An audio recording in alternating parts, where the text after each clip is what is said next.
What is going on, fantasy football owners? Another edition of the Fantasy Football Stock Report coming at you in full throttle speed. Last week, again, guys, sorry for not posting the vids on here and just leaving you with the Facebook notes. Last week, really busy. I work in retail, the busiest shopping week of the year. I literally had no time to get these up for you guys. But I left you with the notes, and hopefully you guys had a decent week 12. My 6-game winning streak was unfortunately ended last week by a very good team. We're talking guys like Arian Foster, Cecil Shorts was on his team, Reggie Wayne, Andy Dalton. You get it. It's just a good team. But hopefully for you guys this week, you guys also have good teams, and we're going to try to get you a big victory this week and continue your whether you're, again, making that push for the playoffs like I am, or you're just trying to play spoiler. We're hoping this will be a very lucky Week 13 for you instead of an unlucky one. See what I did there?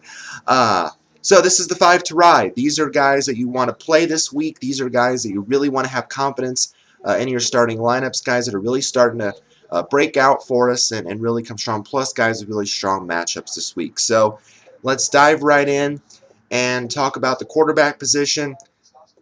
I think it's pretty obvious. Now, granted, if you watched the Monday Night Football game, I'm sure a lot of people didn't watch that game, considering it was kind of considered the game of the week, W-E-A-K, between the Carolina Panthers and the Philadelphia Eagles.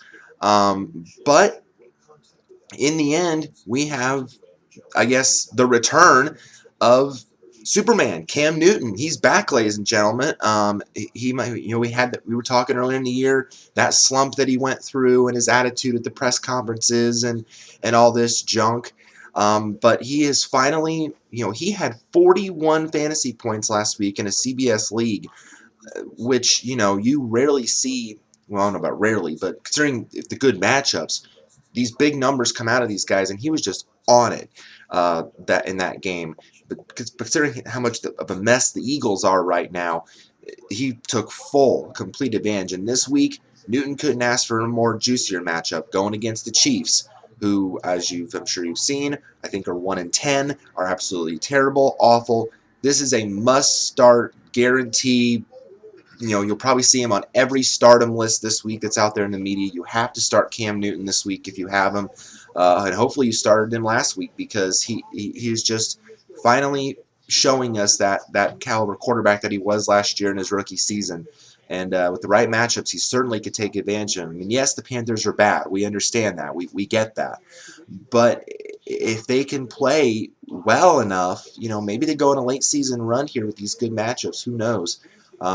It just depends really on how Newton plays. As Newton goes, the Panthers go. So, but definitely a must-start option this week with a great matchup against the Chiefs. Others, signal callers that I like this week, obviously you're starting Tony Romo against the Eagles. Obviously at this point you should be starting anybody against the Eagles. If this downward slide continues, you're starting anybody against the Eagles. So definitely start Tony Romo this week as a solid option this week.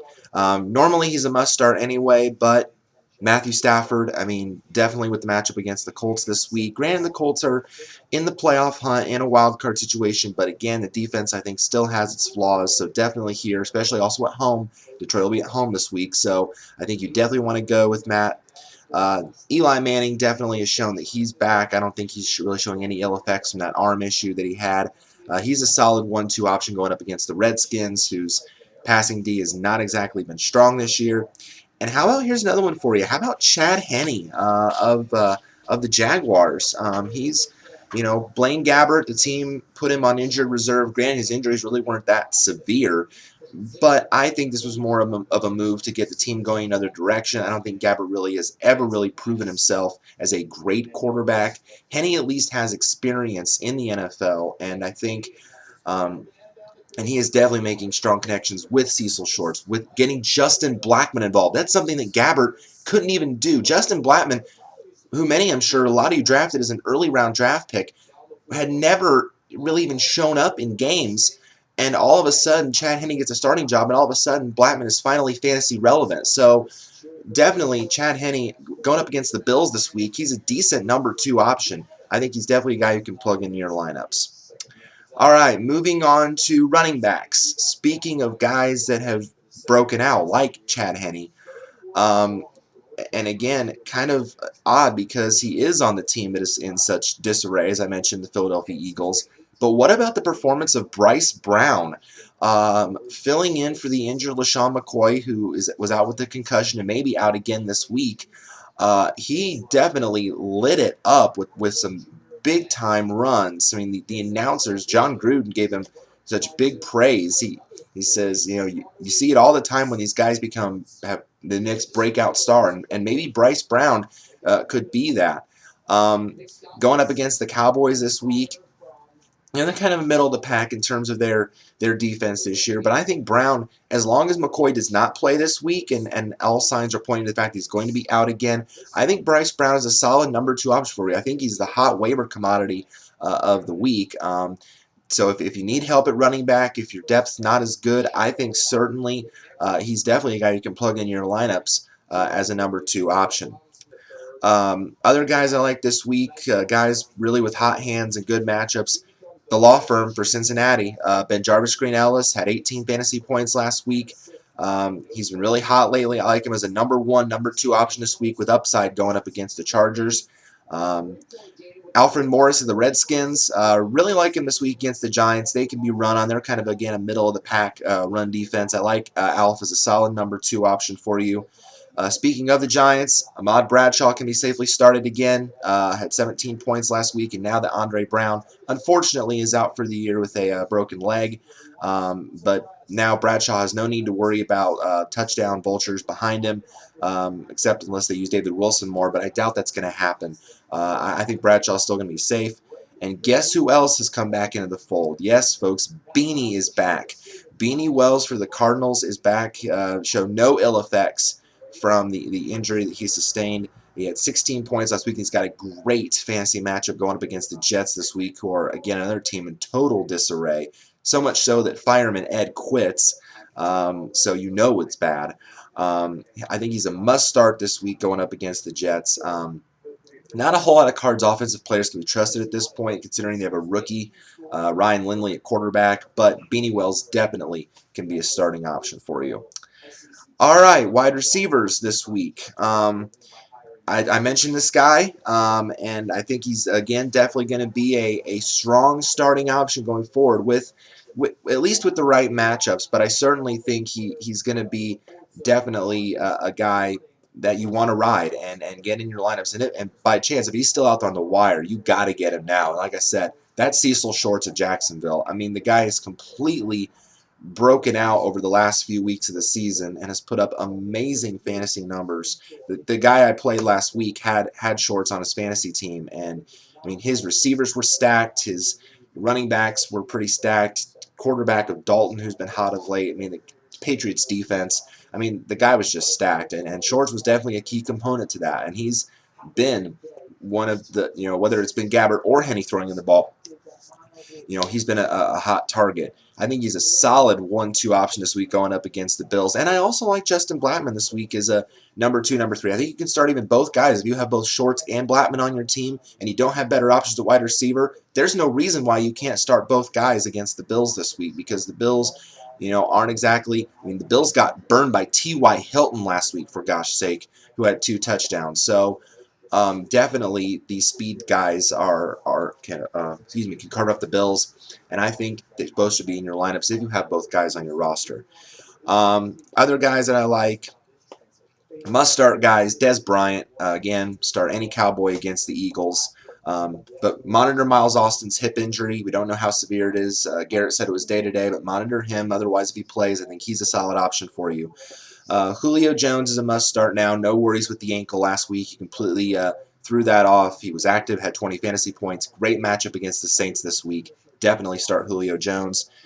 Speaking of being back, another guy that's back is Pierre Garçon. Oh, he's back again for the Redskins. Had a great week last week, 15 fantasy points. I got him off the waivers, and hope if he's out there in your league, you should definitely snatch him up. I think he's a solid number 2, number 3 again for you going forward. And another guy that I got off waivers that I really like, and granted, a lot of people will probably say on this one, oh, he's not getting the yardage.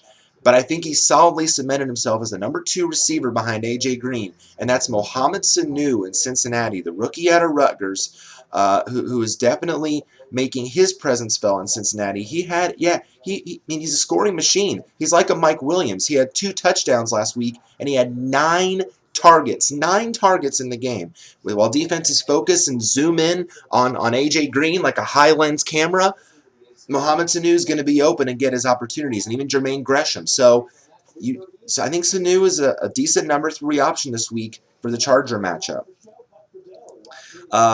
Tight ends for you guys. Not a whole lot of big names out there when it comes to tight ends, but a name that's really kind of bounced back this year. Granted, he's kind of been a hair puller this year because the Jets' offense has been so kind of, kind of grit your teeth, nails on the chalkboard at times. But Dustin Keller had a decent week last week. He had 12 fantasy points. And who knows, with the matchup with the Cardinals this week, who are in a really big slide, you realize the Cards have lost 7 straight games since starting 4-0 on the year. What a big time. I mean, if it weren't for the Eagles, who are in a worse off slide, the Cards could be the worst team in the league right now. But I don't see that. I think they still have talent on the team. So who knows? He could possibly sneak another score for you this week. I think he's a number 2 with some upside this week considering the matchup. The Jets are at home, so they might not have Fireman Ed there anymore, but I'm sure someone will still do the cheer and then still get the fans riled up, even though it's been a long year.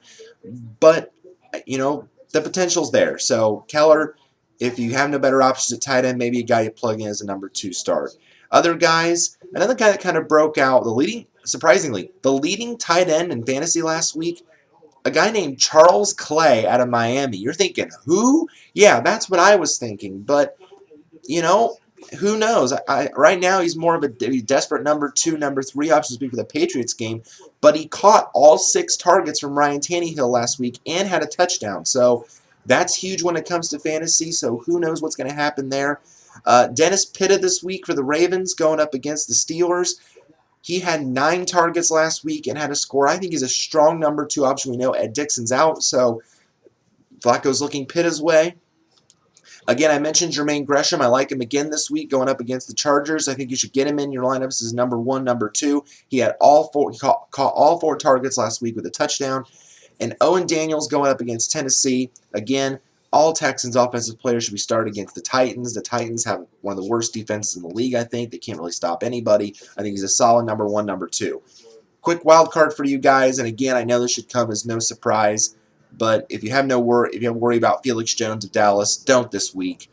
Again, I've said it. All Cowboys offensive players should be started this week against the Eagles. That's Romo. That's Bryant. That's Jones. That's Austin if he plays. That's Witten. Maybe, I don't know, maybe if you throw Kevin Ogletree out there. I don't know.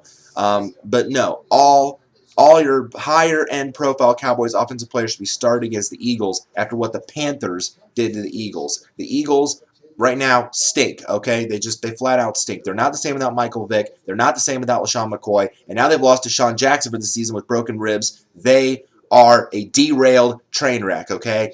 So just start everybody on the Cowboys against the Eagles this week. Period. End of sentence. End of story. And end of this video. So thanks, guys, for tuning in and supporting and being there. All these subscribers, I know that I think I'm up to 6 now. So thank you guys and for watching. Don't forget to check out the 5 to Avoid video as well. That will be posted as well. And the Facebook notes. I will definitely put up a link to those as soon as I get them. Good luck in Week 13 this week. Going for that victory. Whatever position you're in, we try here to get you guys victories because that's what we're all about. Talking about buying and selling the guys that will get you to fantasy success this week. Thanks, guys, and check you later.